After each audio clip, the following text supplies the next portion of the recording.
Well, as you know, John, I have not been particularly bashful on that point, and that has certainly endeared me to the White House and to many in my own party. But I think Mickey's point is right. I said a number. This administration has treated the Congress like an appendage, like an annex, like a nuisance. Now, we've allowed them to do it. So we have to take some responsibility too.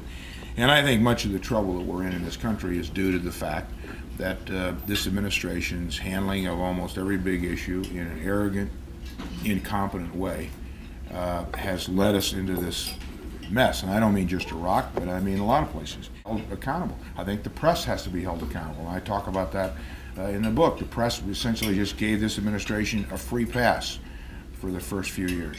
They didn't do what the press is supposed to do. Unfortunately, the press, and I have some members of the press in the audience here, I apologize if I offend you, but it's never stopped me before.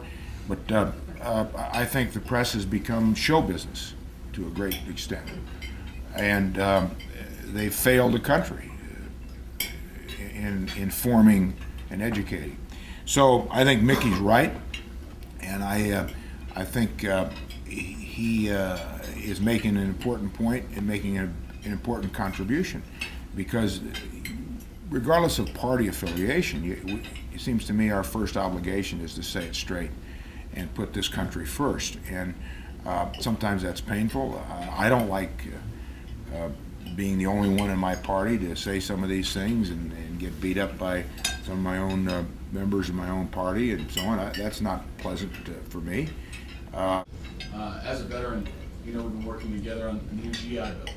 Can you talk about the general state of Veterans Affairs and what you see as the future for the next few years of veterans coming home from Iraq and Afghanistan?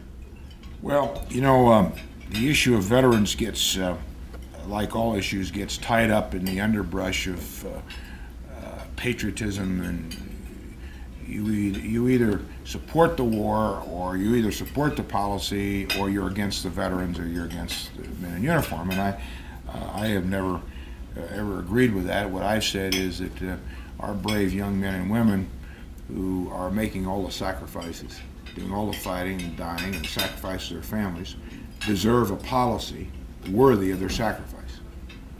What I question, or others who question, is I don't question the veterans or the military or these men and women who serve. The policy is what I question, and we better damn well question policy. I guess we didn't learn much from Vietnam when we had a cowed Congress in those days, and finally the American people had to erupt and say no more.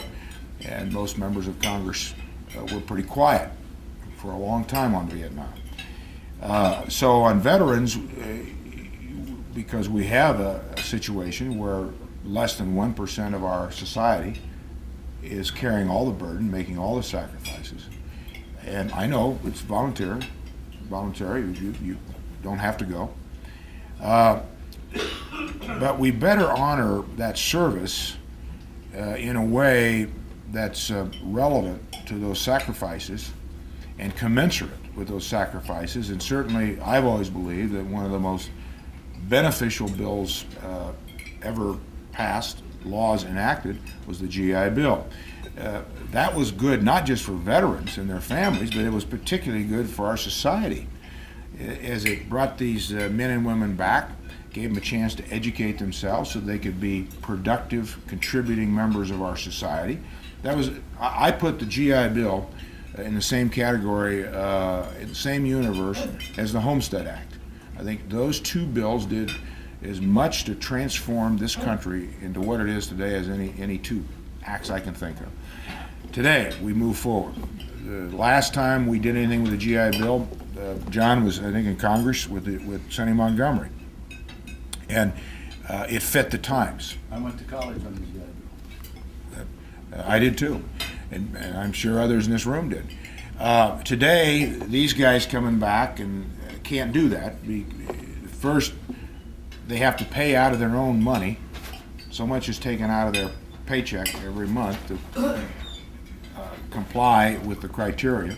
And then the amount of money they get doesn't come close to covering what it takes to be educated today. So what Bradamus and Hagel and others got for their service,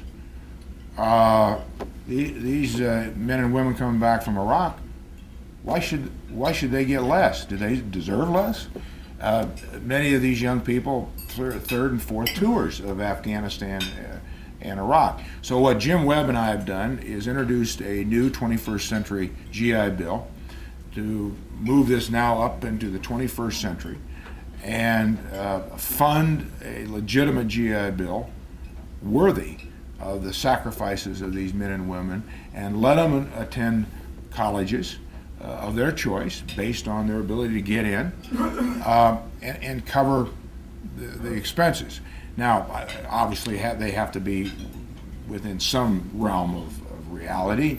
The most expensive universities in the country, many of them are right here in this general area in the Northeast Corridor.